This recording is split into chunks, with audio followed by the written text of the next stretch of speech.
Hello. Hello, everyone. Welcome to today's live event. I'm trying to do these more regularly. Um, just quite frankly, because I do so enjoy having the ability to chit chat and answer questions and that sort of thing. So, yeah, welcome to today's live event. Sorry I had to reschedule. I realized that I booked myself such that I had no time to eat. And that remains something that is important to me. So I had to push this back so I could create a window. Oh my goodness, thank you so much for that. I really appreciate the contribution. That was really amazing. And I accept, Jimmy. I will happily get a coffee on you. That is just lovely. I really appreciate it. Thank you. Metal Gods XX. Any tips for singing with bad sinus and chest congestion? FYI, this is all like up to you all. You got questions and things like that. Now is the time, and I will do my best. So, bad sinus and chest congestion. Rock vocalist recently did a show while sick. Went well, but it was stressful for sure. Any tips? Well, if it went well, then that's great. You've already you've already tackled the hard part. Things like making sure that you stay, I mean, it's the same stuff. Hydration. It speaks, if it went well, it does speak highly for your preparation beforehand. In other words, if you're maintaining a good vocal practice in the days and weeks that precede a performance, you'll be much better situated to do the performance. If you don't have a regular vocal practice, you're not well rehearsed, if you don't know the material, then then you can expect things to be a bit more challenging, to say the least, if it goes well at all, if it can even be done. I would caution you about doing it too frequently when you're sick, but the show must go on. So I applaud you for getting the job done, and it sounds like it was good. In terms of the stress, you might consider that this went well and let that inform you the next time you're in this position. Granted, this is not like we don't want to always be in this position, but you went and did the gig and it went well and it was stressful, but you still did the job, and by your telling of it, it went well. So let that inform you next time, so you're not also dealing with the stress as well as the sinus infection and things like that. Do be very conscious, though. If you have that stuff, I suppose another thing to think about in the days and weeks that precede the gig is try to blow it out. Maybe steaming could be helpful too. Maybe a neti pot. I'm not like a huge fan of those things, but you might do that too. The idea here is to clear out as much of the mucus from your sinus passages so that it isn't dripping onto the vocal fold, irritating the vocal fold. Because it'll be the vocal fold edema, any swelling or irritation, that will cause problems in the performance. That's about it, really. Basically, good job. Stay on your vocal practice. If it happens again, realize you've gotten through it once, you'll get through it again. Maybe think about steaming, maybe think about a neti pot. You might even go so far as to think about orienting, like when you sleep at night, orienting yourself in a way where things are dripping out of you instead of back onto the vocal fold. Sam, I have to record 3 pieces for the Nats competition. Right on. 1 in Italian, 1 in French, and a Roger. Can't quite read that piece. Any tips on warm-ups I can do to prepare for it? Okay, so even if you named all the pieces, I might not immediately know which ones you're talking about. When you do warm-ups, they should address the technical requirements of the pieces that you are singing. So if one of the pieces has a trill, that's between F and G above middle C, just throwing that out there, I don't know exactly what you're doing, then your warm-ups should include that as part of the warm-up. This is another reason why I have so many warm-ups on my channel. Now, unfortunately, if you told me all the elements of the pieces you're doing, I probably couldn't direct you specifically to the warm-ups because there are like 1,500 of them or something like that on YouTube channel. But you want your warm-ups to address the technical requirements of the pieces that you are doing. I do hope that helps. In addition, my voice teacher is telling me to use more space, more support, and less air. Well, I would consider that very carefully. I'm glad that you have a singing instructor. If you're uncertain as to what they might mean by all of that, you might ask for clarification. But especially when it comes to more support and less air, that's a very interesting bit of feedback. And that actually speaks, I don't know if you saw the short that I released today, but it kind of addresses, I address it in that short.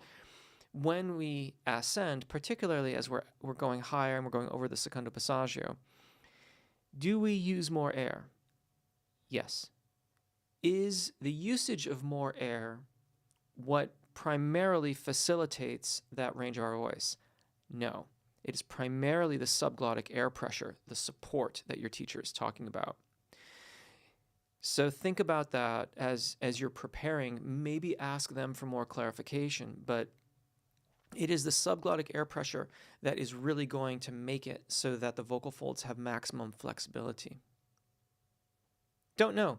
My volume, it's very low while speaking and singing as well. Any tips? Work on your arpeggio breath management. Work on neutral vowel production. If it's really that low, then it's going to be a combination of things. Combination of the amount of subglottic air pressure you have, support, and the flow of air to a certain extent, and as well how you are shaping, how you are aligning your vowels. I find that comparative practices help with this most. So, we, you.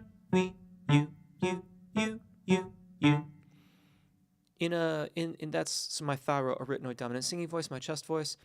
We can expect that all the vowels that I sing in that register can have a similar volume, similar tone quality, and all that kind of stuff, right? So if I kept on going, we, may, ha, no, you. We learn to produce those vowels so that they sound the same. That will inform the amount of airflow that you're using, the amount of vocal fold engagement or adduction, your support in general. Any tips for singers with MTD? I'm afraid I don't know what that is. Maybe if you wouldn't mind, tell me what MTD is, and if I know anything, I will tell it to you.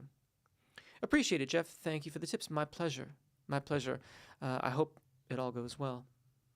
And continues to go well, I should say. Well, for the first time today, I'm actually feeling warm. Freezing earlier today. How does losing weight / fat loss affect the voice? I've lost quite a bit of fat. I noticed improvements. Do you have any experience with this? Thanks. Jimmy, well, if this was intentional, then I congratulate you. And those of you who have been watching me over the years will have seen me go up and go down, but it's in a fairly narrow band. I guess when I started the YouTube channel officially, like in 2013, I probably weighed about 151, 152 pounds. And you, over the years, will have seen me go as low as 128. I'm generally in the 135, 136 area until I come off of like a long hiking trail or something like that. within that framework, I haven't really noticed a huge difference in vocal production. What I will notice is that what I have noticed over the years is that when I get down into the like low 130s and high 120s, is that it's a little too light for me. That's a little bit too little for me to perform at my peak, and I just lack energy, and I lack any sort of joie de vivre, if you will. I just feel tired and a little bit beat down much of the time. For me, I need to be in that 134, 136 range. That seems to be the best area for me for what I do here as a vocalist, but also for the athletic stuff that I do. I am a runner and a rock climber and a hiker, doing long distance backpacking, things like that. And as I encroach higher up the 130s, other stuff starts to hurt. My ankle will start to hurt. I'll get joint pain in my fingers from climbing and things like that. As it kind of eases back down, then all of that stuff tends to go away. For my singing voice, the thing that I notice most is just that if I'm fine for singing in this zone, but if I start to dip too low, I just lack energy. And I just get tired too quickly to really adequately sing very effectively. But as I said before, if that was intentional and something you were after, I congratulate you. It's an achievement to be able to shed that weight if you deemed it necessary and that was what you were going for. Let me scroll back up here. Whoa, it doesn't want me to scroll. Do you use Instagram? Yeah, I have an Instagram account. I think I've posted like 3 or 4 times on it, but no, not really. Is there such a thing as warming up too much? What a cool question. Well done.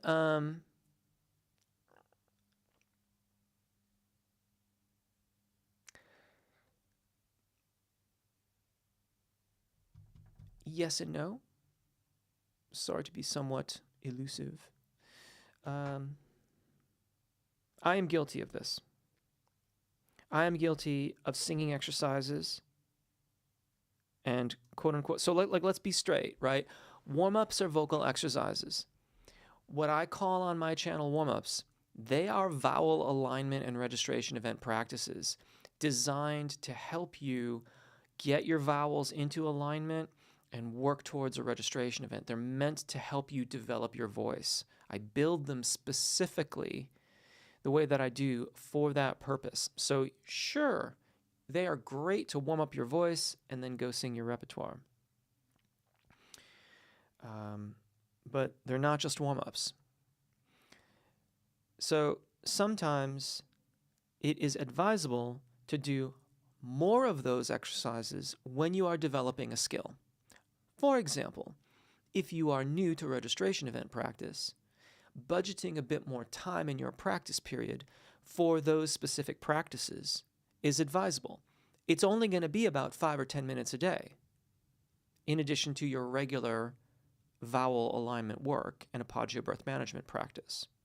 So if you're normally doing 15 or 20 minutes of vocalizations, then adding 5 or 10 for a registration event, that's it.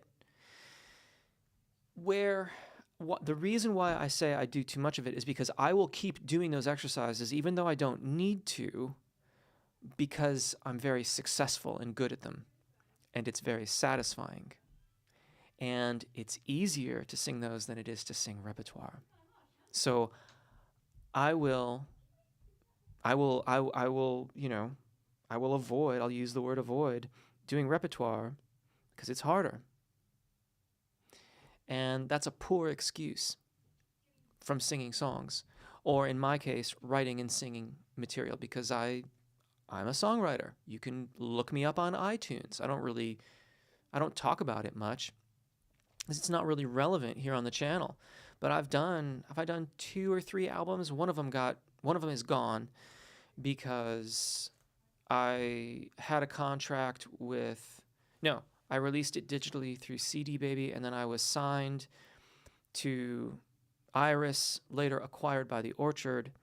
And when I was signed by Iris, I had to have all other digital distribution channels removed. I had to have them take it all down.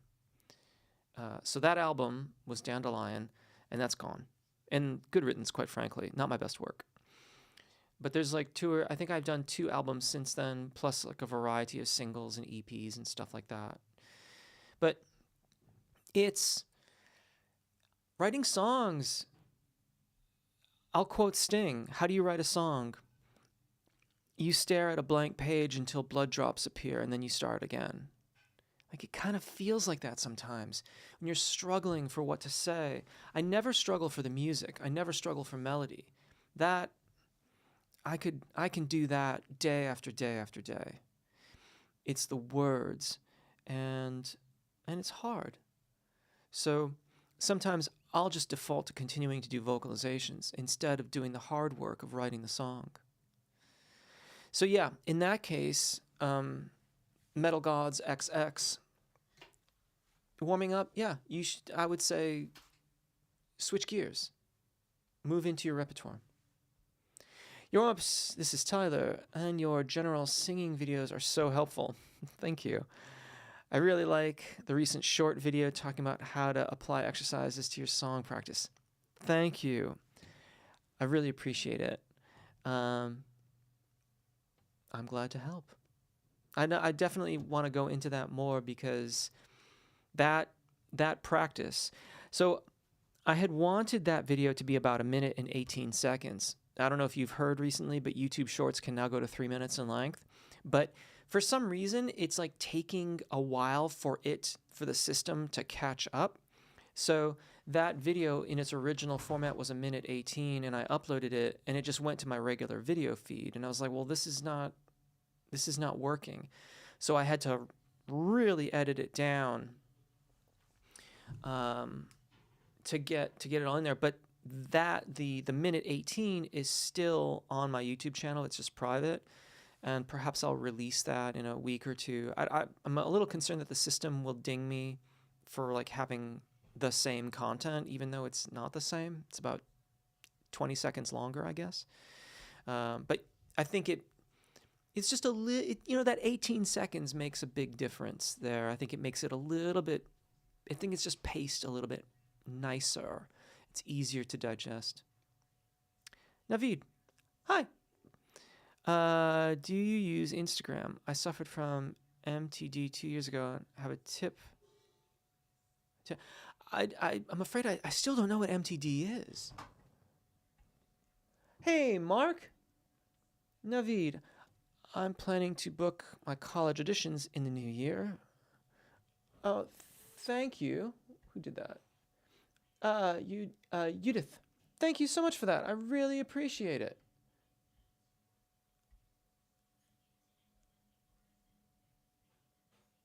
Auditions in the new year and currently receiving vocal lessons. Well, wonderful. I'm glad you're getting lessons.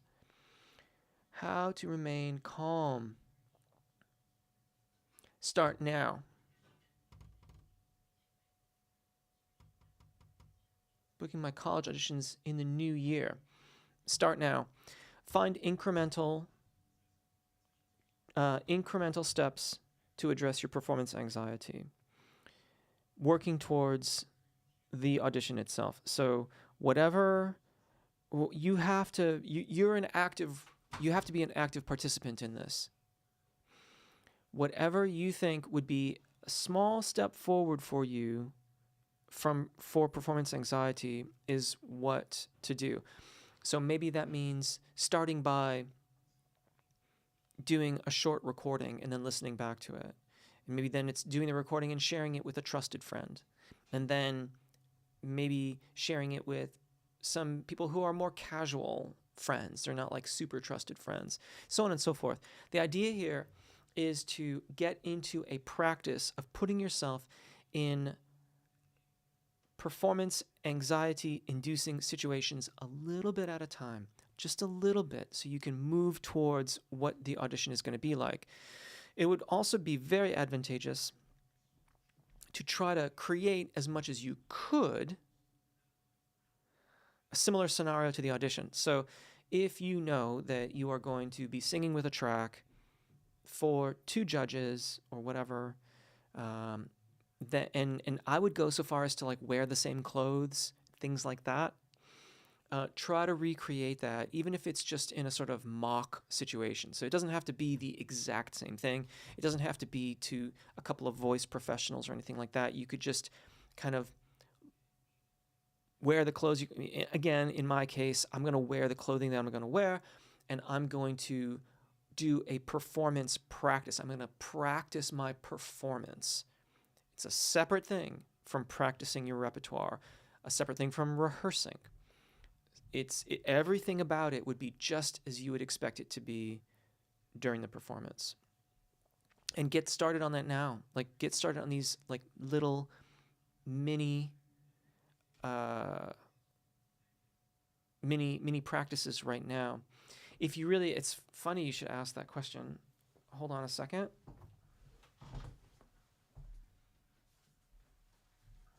If you really wanted to go deep, you could try this.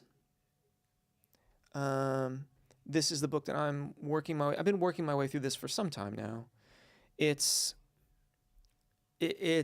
very incremental, shall we say. And I should say too, I don't have a sponsorship or anything like that. I bought this with my own money. It's kind of expensive, but you probably, if you're going to be a performer, you might get use out of this for the rest of your life, for the rest of your performing life. So it might be worth having. I realize that I purchase books like that regularly because this is what I do. And I need materials like that to keep on trying to understand how I can help people better. Anyway, you might consider looking into that, or maybe see if you can find it at your library and see if that would help too. Like if any of the practices contained in that book would be helpful. Clear thinking Christianity. How much vowel modification should be done for notes at the top of one's range when singing a choral song that is a little popish? Bass baritone going up to F's, G's, and 1A, full voice dramatic. Yeah, so the key here is a choral song. I don't know specifically that you're singing this in a choir, but if you're in a choir, then you need to talk to your music director. Vowel modification for the soloist is different than it will be in the context of a choir. One might think, in theory, that it shouldn't be, and I would say you're mostly right. Ultimately, it shouldn't be. But the requirement of a choir is primarily that you blend as a section. And so your choral director will have an opinion about how much or how little to modify these vowels. Now, I would, if they said it's not supposed to be modified at all, I might quietly say okay, but then modify to my comfort level once I was back singing the piece back in the section.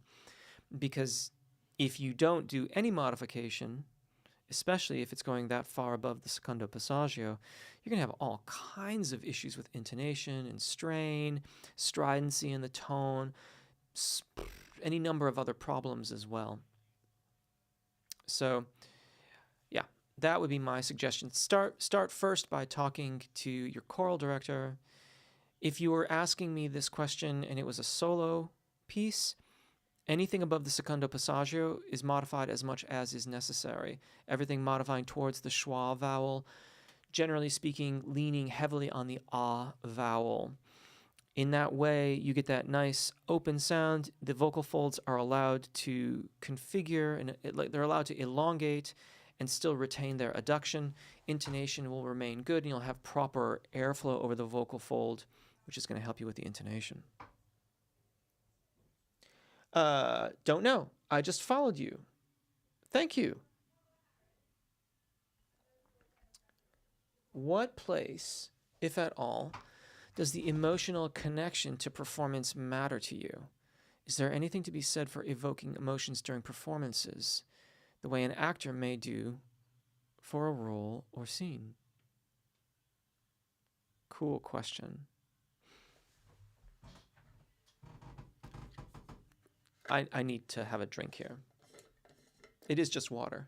This isn't like a giant gin and tonic or anything.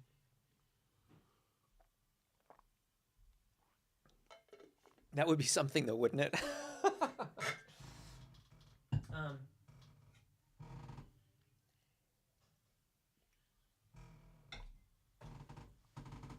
In my practice for a piece, I encourage myself to feel whatever I'm feeling as much as I can. And I find out how much I can because I will come to a point where I can't sing. Usually I get very weepy. And I will have to stop singing and then start the phrase again. And I will walk it up to that line again and again in rehearsal, finding out how my body works, how I am phonating, how I am emoting. You can certainly adopt external visages, external facial expressions if you wish. I could probably do a bit more of that, if I'm honest, in my performances. One of the chief criticisms that I've received from performances is that I look a bit deadpan because I've allowed my external face to just stay in the position that it's in from my vocalizations, which is to say non-reactive. I'm focusing entirely on the internal landscape, on the internal configuration of my voice. And I eliminate the necessity of any externality. But that's the midway point. The endway point is so that you can adopt whatever facial expression you wish without influencing the internal landscape, the internal configuration of your voice. So I would encourage you to do both. I would encourage you to find your emotional breaking point in the repertoire that you're singing, because that feeling will get built into the way that you are practicing it, and it will be communicated because you will have embodied it in your practice. And then I would go over to the mirror and practice your facial expressions to reinforce those feelings. At the end of the day, however, I feel like we're supposed to be a conduit for the emotions. We are communicators, and we are going to serve. We are simply the wire between, and that's not to say that wires can't, pass current differently. Some will have more resistance than others. Cables can attenuate frequencies. That's how you, like when you go to Guitar Center and you buy the monster bass cable, it's not boosting bass frequency, it's attenuating the high frequencies, and then you get more bass, right? We can shape what has come from the source, but then we want to communicate it as accurately as possible to the listener and let them have their experience. This is also why it's important for us to be very gracious in receiving compliments. Frequently, it's easy to take criticism a lot of times. You can say like, yeah, I gotcha. You're right. I was out of tune. I didn't do that phrase particularly well. It's harder, I think, to take compliments and say, thank you. I really appreciate that. It means a lot to me. And stop. It took me years to learn to do that. But it is very necessary, and it's true. It is honoring the experience of the person who has spent their time listening to you. They've had an experience. Who are we to deny them? Just saying. I love how I learn stuff about you while you answer questions, like your life and experiences. Thank you. I appreciate that. I guess I always figure like my experience brings with it a certain bias and perspective, which you may or may not share. And my hope in my transparency is to lay bare that which is applicable to you and that which may require some more thought, maybe your perspective. Because all of us have our own perspective. We're all coming at from a different angle. And when I'm teaching, I try my best to understand the perspective of the person with whom I'm working so that I can help them as best I can. But, hey, Jeff, any chance we could get some more newer gap exercise, such as 1, 3, 5, 5, 3, 1 arpeggio? Yeah, of course. I actually just did. So you're thinking like arpeggios across the secondo passaggio. Of course we can. I just did a couple videos recently that had arpeggios at the beginning, but I used those primarily to develop. I used them in that video as a balancing exercise to balance airflow and vocal fold deduction, but can totally do some stuff that goes over the secondo passaggio. Happy to do so. Okay, let me find where I've left off. Whoa, okay, cool. Laura, hello. Oh, Laura, hey, I recognize that name. Fernando, finally I'm seeing your transmission live. Right on. Cool. I rescheduled this from earlier today, and I was concerned that I was going to throw a bunch of people off, but I'm glad you made it. I have to do a cover and an original, Naveed. Okay, that's cool. If I find the rest of that, I will go more into depth. Brent, love you, man. Big love right back at you. Love your work. Oh, you're making me feel all verklempt. I'm glad that you are joining us on the singing journey. Thank you. Someone just donated £5. I really appreciate that. Thank you so much. I am happy to serve. Can I make it a little louder? Probably. Let's see. Right.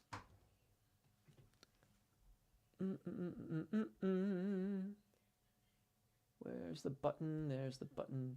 You know what I'll just do? Where is it going out? It's going out 5 and 6. Okay, there's 5 and 6. All right. There we go. That should make it a little bit louder. Right. Oops, wrong button. There we go. Yeah, thank you for bringing that up. Who was that? Fernando. Yes, thank you. I recently brought this microphone down a little bit so that it wasn't blocking my face. And the levels, like the signal, looked pretty good. So I didn't actually adjust anything. But I can see on the camera now the VU meter. It's not really a VU meter, but it's a digital representation of it. Muscle tension. Of course I know. Yes. All right. Anyway, thank you. Please feel free. If it's too loud or too soft, just let me know, folks. Muscle tension dysphonia. Tongue tie. Ooh, Laura, are they the same? Because I thought that tongue tie was the, you can't see, like the connective tissue underneath the tongue, connecting it into the well of the mouth. And sometimes they will sever that, and you'll get more motion with the tongue. Muscle tension dysphonia, I thought, had to do with the musculature not getting the signals to fire, to move, and to do things. So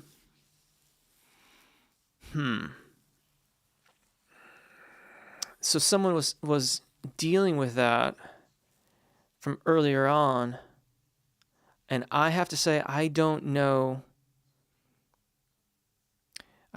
specifically how to advise. I have heard some people say that doing the warm-ups that I've produced on the channel have been helpful, but no one has told me why they're helpful.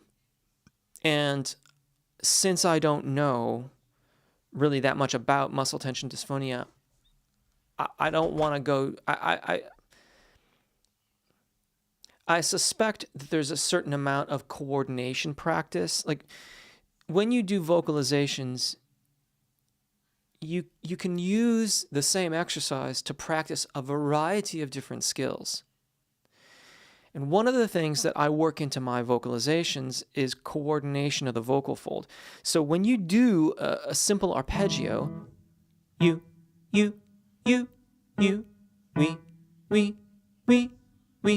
we, there is in fact a fairly complex amount of stuff all happening at once. You're holding your engagement. You are holding the vocal fold in a ready position, hopefully open. And then at that moment of inspiration, at that moment of the tonal onset, when you sing, you are releasing air and adducting the vocal fold simultaneously, and it produces the pitch. And I wonder if that coordination practice isn't in some way helping with the muscle tension dysphonia. But again, I don't know enough about it to really say definitively. That would be my suspicion. So to the person who was asking about it earlier, if you're suffering with muscle tension dysphonia, talk to your doctor first and foremost and see what they might say. And then try some dynamic air pressure exercises, working your way towards a he syllable. The H is the most challenging because like the W's and the M's, most other consonants, N, M, they are providing a closure of the vocal folds prior to the articulation of the pitch. Or you are closing your mouth and presenting a barrier that way. And what that does is it makes it a bit easier for the vocal fold to get configured. With an H, it's coming from an open position, and you have to then get the airflow and the adduction right. So doing that same thing, he, it is much more difficult from a coordination perspective than the other ones that I demonstrated a moment ago. That's what I would suggest. Thank you for clarifying that, Laura. I really appreciate it. How can I get more style in my own songs when I sing? Thank you for your time and wisdom. Sorry about my English. I'm a Spanish speaker. You're doing awesome. You have absolutely nothing to apologize for. It is my pleasure to serve. Okay.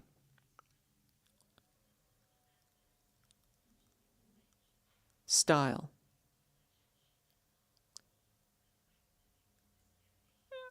Ask yourself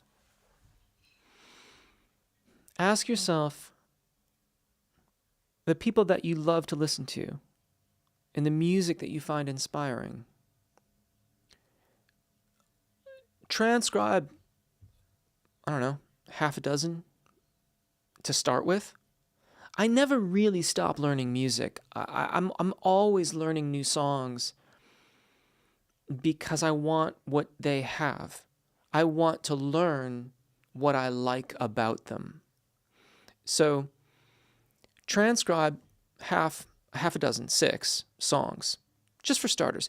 Now, you don't have to write it all out, but that would be helpful.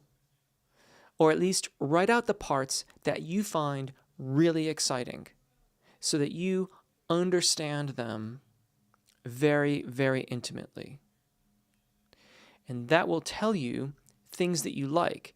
You can then try incorporating some of those into your own music. Initially, they will sound like carbon copies of what you transcribed.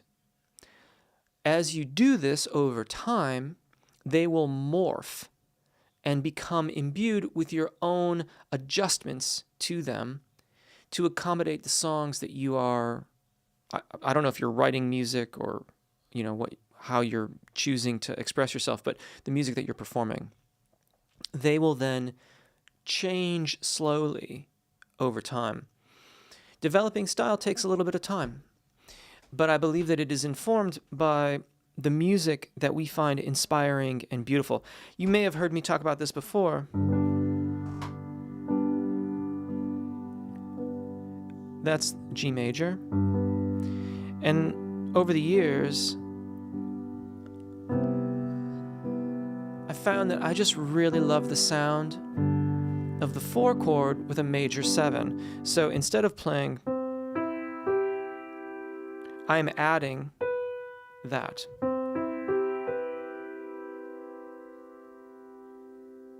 How did I realize this?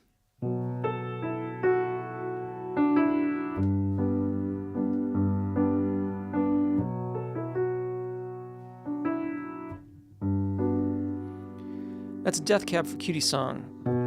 You may tire of me as our December sun is setting. Whoops. As I'm not who I used to be. No longer easy on the eyes. These wrinkles masterfully disguise. Right? Like, I was tooling around in that tune because I thought it was beautiful.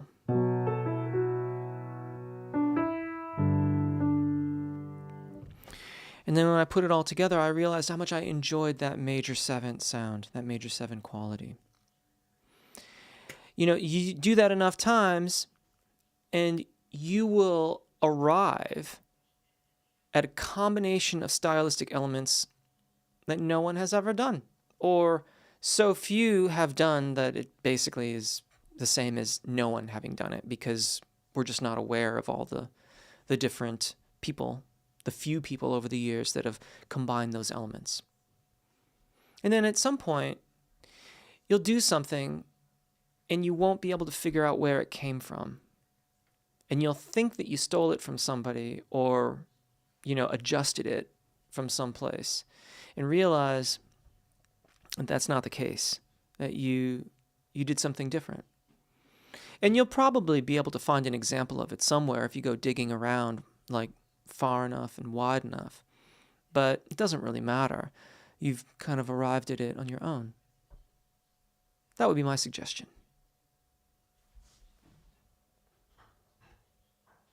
Awesome, thanks for the tip. We'll check out that short. In addition, one small request, could you possibly do some updated warm down? Yes, of course, I could do some warm down videos. I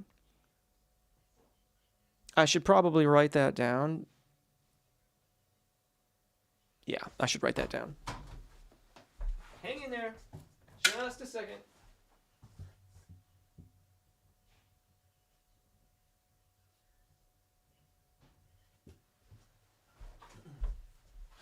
Okay. I use like those spiral bound notebooks like that people use when they're in middle school in the United States. That's like my go-to way to keep track of everything. So yeah, warm downs, I'll get that in there. That's cool. Thank you. I love your classes. Thank you. Sophie Lilly, coach, teaches here. Oh, cool. Hey, how do I know when to transition to head voice during passaggio mix voice practice? It's like some days I feel I have to transition earlier than other days. I never know when to let it flip. That's a really good question, Tyler. And in truth, over time, you'll find out. It will reveal itself to you in time. The thing to do is to notice if there's anything weird. Like if I go and start vocalizing after I'm done with this live event, which I'm going to wrap up in just a few minutes here, folks. And if I've answered your questions, I'm glad. And if not, I'm sorry. Hopefully I'll get you on the next one. If I went and started vocalizing after this, I'm tired. Like my voice is tired. This is 45 minutes straight of talking. And I'm probably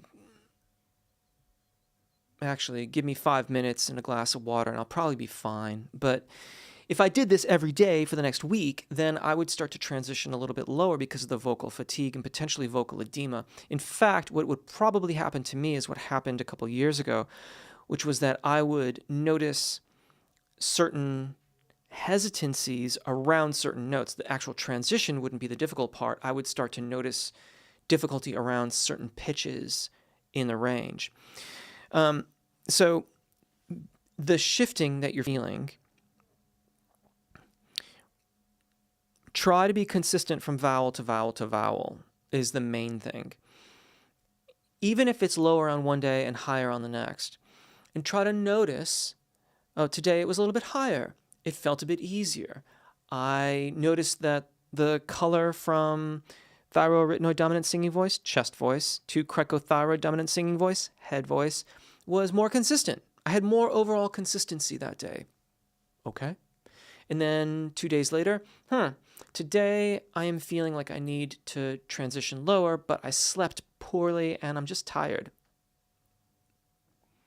I'm really stressed out. Those things will impact this practice. They will make it more challenging. Being able to do the transition fluidly, regardless of whether or not it's a semitone or a major second higher or lower on a given day, is a good skill to cultivate. You just have to notice it and notice it in real time when it's happening so that you can act on it. But over time, you will find that 9 days out of 10, when I'm feeling normal, the transition is right there. And you can confidently call that your secondo passaggio. And there'll be outliers, days where you're doing really, really great. Maybe it's a bit higher, and then days when you're feeling a bit lower energy and not so great, and it'll be a bit lower. Let's see if there's any other quick hits we've got here. Right. All right. Okay, so thank you, everybody. I think that's... Do you have videos with twang? I did. I think if you search for twang on my channel, you'll find it. Or get in touch via my website, and I can send a link. Thank you again, Westwood40. I really, really appreciate... I really appreciate your contribution. Every contribution is gratefully received. It really does help me keep this thing rolling. I thank you. Follow-up to vowel modification question, soloist with choir backup.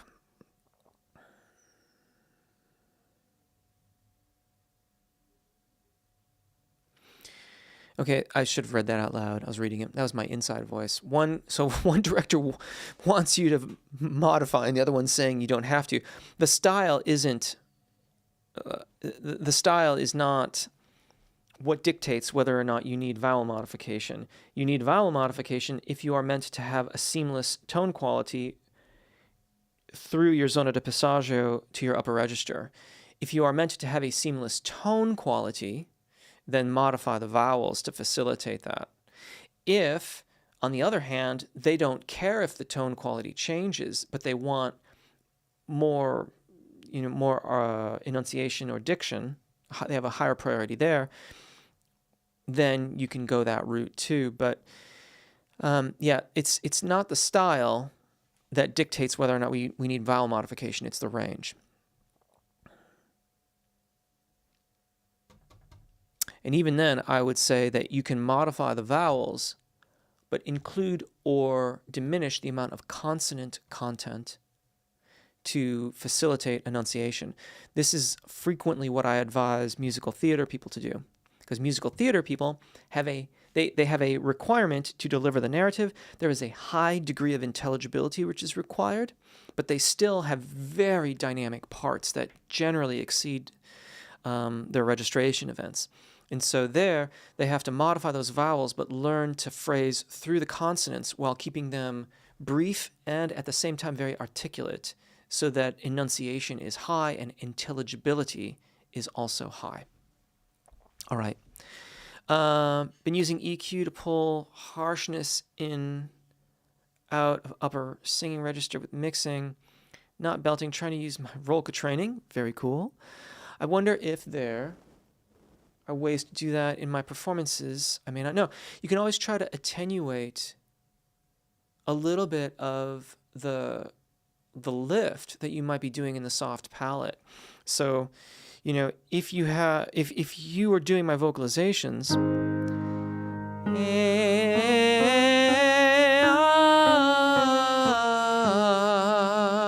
and you're emulating the way that I'm singing it, then you're going to incorporate a high degree of soft palate lift as you enter the zona de passaggio to maintain that brilliance and to sound in tune and all that kind of stuff. You can still sing in tune without the lift, but it will come off a bit duller. And if you reduce it too much, it'll sound flat, even if it's in tune. But it can reduce some of that brilliance.